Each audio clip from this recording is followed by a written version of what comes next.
Veja os destaques dessa edição do Acontece no Rio. Moradores do centro querem melhor qualidade de vida. Vereadores discutem projeto do Pier na região portuária. A audiência pública discute programa de internação compulsória da Prefeitura. Voltamos em instantes. Olá. Olá! Moradores do Centro Histórico do Rio pedem mais investimentos para melhorar a qualidade de vida no bairro. Segundo eles, as políticas públicas priorizam o turismo e deixam de fora as necessidades de quem vive no centro. A discussão chegou à Câmara Municipal. Seu Rafael tem 83 anos de vida e 62 de Lapa. Ele conta que o bairro sempre foi boêmio, mas antigamente havia limites. A Lapa era um bairro tranquilo. Trabalhadores. À noite existia a boemia, os cabarés, essas coisas, cantores profissionais como Nelson Gonçalves vinha, cantava essas noitadas aí e tal. As pessoas, 4 horas da manhã, parece que não sei se era lei, mas às 4 horas encerrava-se tudo. Não se tocava, não se fazia barulho, nada disso, 4 horas da matina. Hoje os tempos mudaram e o barulho até altas horas da madrugada obrigou o aposentado a procurar um novo endereço.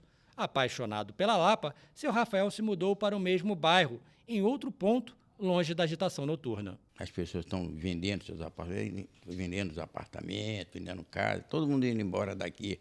E inclusive, os que estão comprando não são para residenciar.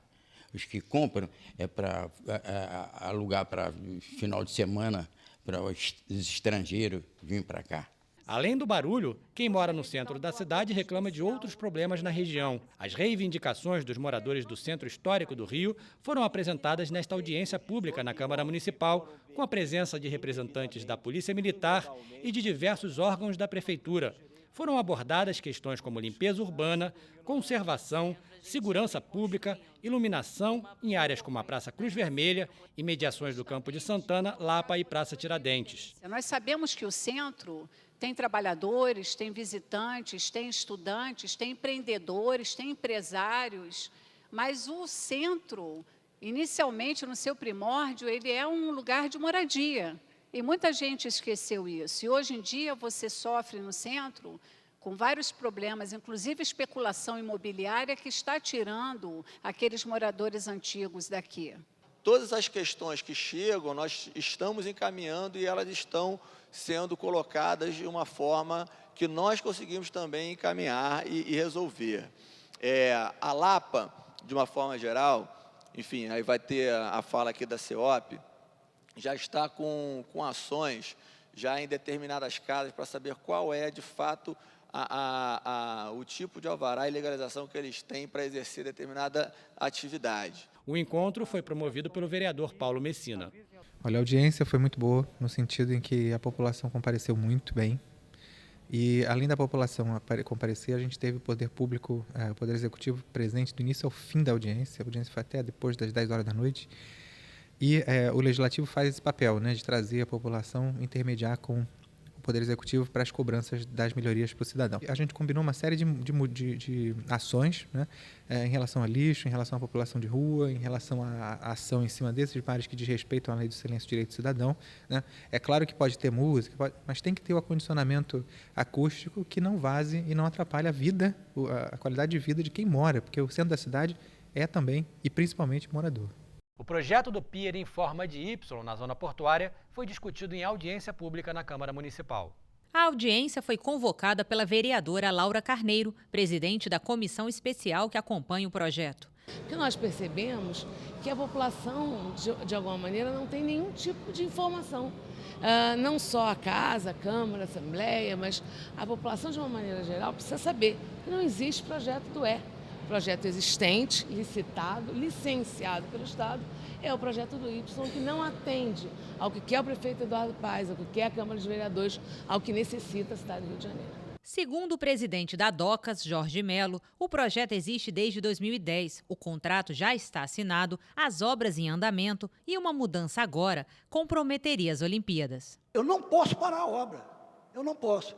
Eu tenho previsão de verba, eu tenho licença, estou aberto para discutir, mas não posso parar a obra, a não ser que ocorra um entendimento entre a Prefeitura, com o governo federal, e haja um entendimento para continuar, porque a minha situação está no seguinte pé: ou eu faço o Y, ou eu vou encerrar a obra, vou pegar os recursos, encerro o contrato, pago o que tiver que pagar, depois o TCU vai vir em cima da gente, porque que nós gastamos milhões de reais para não ter nada, teria que explicar isso tudo, estou falando uma questão hipotética, e devolvo o dinheiro para a União.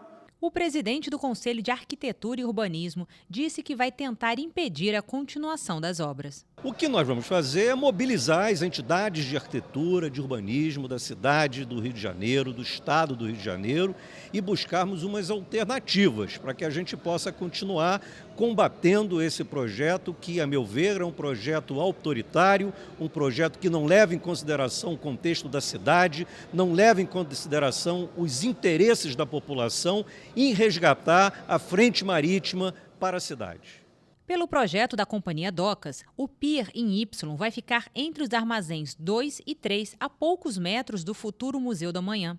Trata-se de uma área que está sendo revitalizada com a derrubada da perimetral e onde foi inaugurado recentemente o Museu de Arte do Rio. O Instituto de Patrimônio Histórico e Artístico Nacional afirma que o novo pier trará impactos negativos para o porto e a paisagem natural da região. O prefeito Eduardo Paes também criticou o projeto e decidiu negociar diretamente com a União a mudança da localização do pier, que, segundo a proposta da prefeitura, ficaria localizado um pouco mais à frente, aqui, entre os armazéns 6 e 7. A prefeitura também está disposta a ajudar financeiramente Docas, caso as despesas com a troca do projeto sejam maiores do que a despesa do projeto original. O governo federal acatou as mudanças solicitadas por Paes e determinou que novos estudos sejam feitos para alterar a localização do atracadouro. Fundamental para o município, para a cidade, é a localização desse pier de modo a permitir uma melhor integração com Porto Maravilha, uma liberação de frente de mar para o cidadão carioca e para o turista e para quem gosta do Rio, isso criando ali uma ambiência urbana muito mais saudável, agradável, inclusive com mais conforto para o turista. Na tentativa de impedir a construção do pier em Y, a deputada estadual Aspásia Camargo ingressou com representação no Ministério Público no final do ano passado. Nós, de repente, soubemos que esse projeto estava já se iniciando a pleno vapor e a cidade não tinha discutido nada sobre isso e que os impactos desse projeto seriam certamente nocivos para o projeto de recuperação da Praça Mauá e para um projeto mais ousado de revitalização do patrimônio cultural daquela área. A deputada convocou a audiência junto com a vereadora Laura Carneiro, que apontou as próximas ações. A ideia é que na próxima semana já possamos fazer uma mesa redonda com a Câmara Municipal, o IAB, o CAL e especialmente Docas do Rio de Janeiro e o SEDUC, para verificar quais são as possibilidades efetivas de transformação desse projeto. E, ao mesmo tempo, o prefeito Eduardo Paes tem já tentado conversas específicas com a ministra Gleisi, no sentido de transformação, porque não só a paisagem da cidade, mas é o Rio de Janeiro. Quer dizer, o porto será a nossa grande porta de entrada pelo mar. Não pode ser que isso não seja discutido, ou pelo menos aperfeiçoado, através do trabalho conjunto de todas as entidades, sejam da sociedade civil, sejam do poder público, de uma maneira geral. A primeira visita do Papa Francisco ao Brasil vai ser especial para os cariocas. É que a Câmara Municipal vai fazer uma homenagem ao Sumo Pontífice com a entrega da mais importante honraria da cidade, o conjunto de medalhas Pedro Ernesto. A homenagem será feita durante a Jornada Mundial da Juventude, que acontece entre os dias 23 e 28 de julho desse ano. A iniciativa foi apoiada por 50 vereadores. O Papa é uma instituição. O Papa vem ao Rio de Janeiro e nós vamos ter o nosso primeiro grande evento mundial. Isso não é qualquer coisa, né? Não é à toa que se está discutindo o feriado, os recursos estão sendo liberados por várias entidades, vários empresários, para que tudo dê certo e que a nossa cidade apareça fora do Brasil de uma maneira cada vez melhor. A data e o local da entrega ainda não foram definidos. E no próximo bloco, Jardim Botânico recebe exposição de Sebastião Salgado. Estamos de volta ao que acontece no Rio. As políticas públicas para os moradores de rua e a recuperação de dependentes químicos foram tema de uma audiência pública na Câmara Municipal. A audiência foi uma iniciativa da Comissão de Direitos Humanos, presidida pela vereadora Tereza Berger. Acho fundamental temas como este possam ser discutidos, debatidos numa audiência pública com a presença de autoridades da maior relevância, Ministério Público, Defensoria Pública e infelizmente faltou a Secretaria de Saúde. A Secretaria de Saúde que deveria ser a presença número 1. O presidente da comissão especial que acompanha a situação dos moradores de rua, o vereador Raimon, cobrou políticas sociais da prefeitura. Se nós tomarmos a internação compulsória como o caminho, nós acabamos descuidando, relaxando daquilo que deve ser a política pública para a população em situação de rua, que é uma política intersetorial que discuta não só a partir da Secretaria de Desenvolvimento Social, mas com essa secretaria, juntamente com outras tantas e com a sociedade civil, chamando inclusive o homem e a mulher que vive nas ruas e que tem experiência de rua para que ele possa dar a sua opinião e ajudar a construir a política. Para o vogal da Comissão de Saúde, falta planejamento do Executivo. Eu não posso entender que nos primeiros internatos foram para o hospital que não tinha sido inaugurado, o Hospital da Ilha do Governador. Ou seja, qual é o planejamento? O que está no orçamento?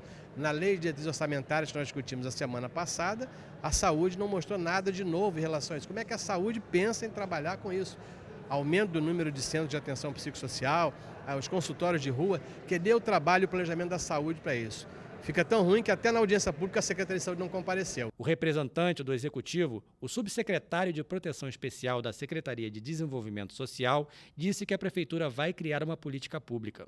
Nós vamos fazer no final do mês de junho, no mês de julho, a primeira contagem anual, o primeiro survey, a primeira pesquisa com população em situação de rua da nossa cidade. Durante 4 dias, nós vamos mobilizar mais de 1.500 pessoas para entrevistar essas pessoas, esses usuários. Do ponto de vista jurídico, a internação compulsória não é ilegal, mas não é a medida mais recomendada. É o que garante a Defensoria e o Ministério Público.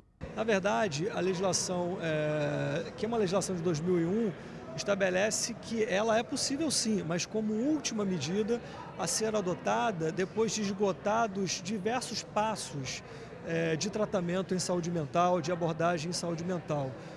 Como, por exemplo, a criação de centros de assistência psicossocial, que o município do Rio de Janeiro quase não possui. Enfim, há uma série de outras ferramentas antes de se chegar à internação involuntária, que é prevista em lei sim, mas como última medida. E essa política generalizada, nós combatemos. Nós somos a favor de uma política individualizada, baseada em laudos médicos, e que seja uma política realmente inclusiva e que possa promover a recuperação e não apenas uma limpeza social.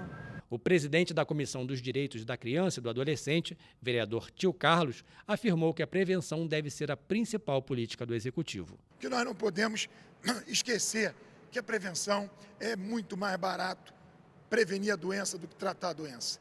É salvar vidas com a prevenção, já se mostra eficaz à medida em que nós chegamos antes da droga na vida dessas crianças. Assista agora o resumo da semana na Câmara Municipal do Rio. O senador do Piauí e presidente nacional do Partido Progressista, Ciro Nogueira Lima Filho, recebeu o conjunto de medalhas Pedro Ernesto. A iniciativa foi do vereador Marcelo Queiroz. O deputado federal Jean Willis recebeu o conjunto de medalhas Pedro Ernesto. A iniciativa foi do vereador Eliomar Coelho. A implantação da TV e o funcionamento dos Conselhos Municipais de Cultura foram temas da reunião da Frente Parlamentar de Comunicação e Cultura, presidida pelo vereador Raimon. A advogada e governadora do Rotary Internacional, Alice Cavalieri Lorentz, recebeu o conjunto de medalhas Pedro Ernesto. A iniciativa foi da vereadora Laura Carneiro. A preparação da cidade para receber os turistas nos grandes eventos foi tema de audiência pública na Câmara Municipal. A iniciativa foi da Comissão de Turismo. O periodista Wilde Mundi Júnior recebeu o título de cidadão honorário do Rio de Janeiro. A iniciativa foi do vereador Carlos Caiado. O presidente Jorge Felipe se reuniu com parlamentares e lideranças para discutir a aprovação do projeto de lei que institui feriado no período de maior movimento da Jornada Mundial da Juventude. Há um ano, os artistas podem usar as ruas como palco. A lei que garante as apresentações ao ar livre é de autoria do vereador Raimon e foi elaborada em parceria com os artistas. Veja na nossa reportagem. A polícia, que antes reprimiu os artistas, agora com a banda abre o evento para comemorar o aniversário da lei. Os artistas se encontraram na Cinelândia e apresentaram um pouco dos seus trabalhos.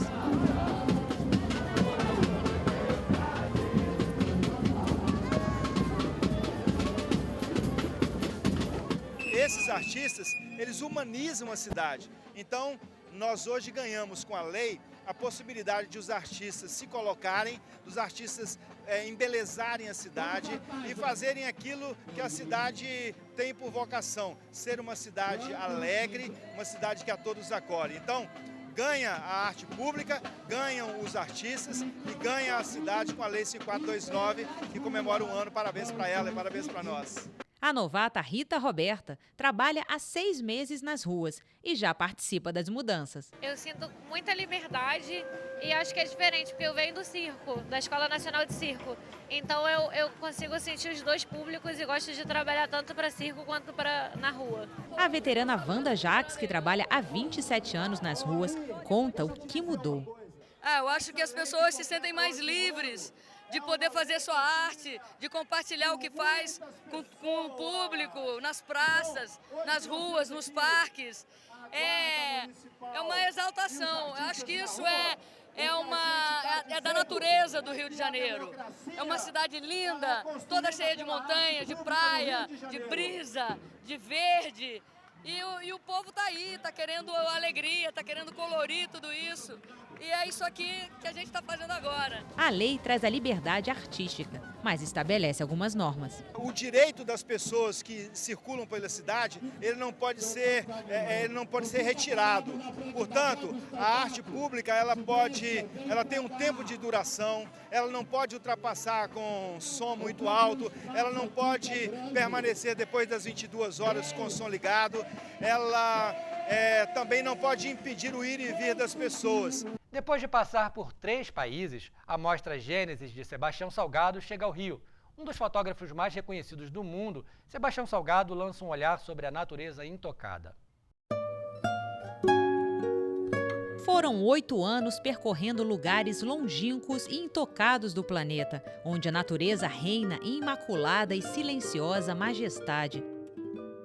Num mundo ainda preservado, como imaginamos que ele tenha sido no princípio de tudo. Sebastião Salgado, no seu mais novo trabalho, Gênesis, evita lugares em que o homem se tornou o principal agente da vida e da paisagem. O ser humano é capturado nos momentos em que o contato com a natureza ainda é essencial à sua existência, quando ambos estão completamente conectados.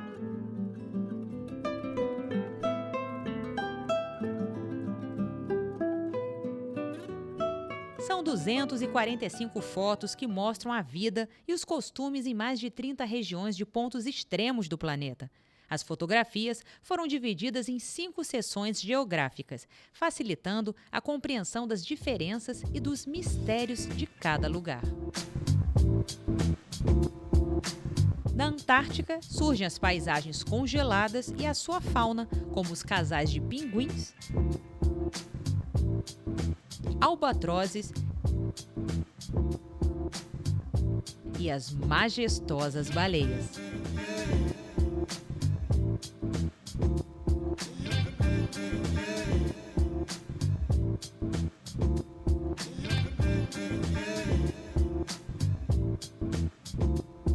Em santuários naturais, as paisagens de diferentes regiões mostram como a vida e a vegetação podem ser diferentes.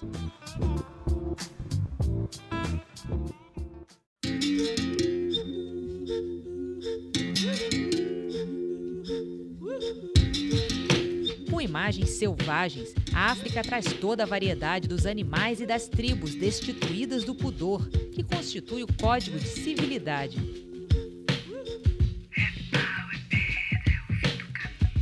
No norte do planeta, a seção resgata a paisagem natural do Canadá e dos Estados Unidos. Na Amazônia, no Pantanal, o fotógrafo reúne grandes florestas tropicais do Brasil, flagrantes da natureza e fotos que foram tiradas no momento perfeito. Água de beber, água de beber, camarada. A exposição já esteve em cartaz em Londres, Toronto e Roma. A novidade aqui do Rio é que a exposição pode ser vista também em uma área externa, ao ar livre. E no meio das palmeiras imperiais do Jardim Botânico, podemos ver as fotografias em preto e branco de Sebastião Salgado ganharem cores.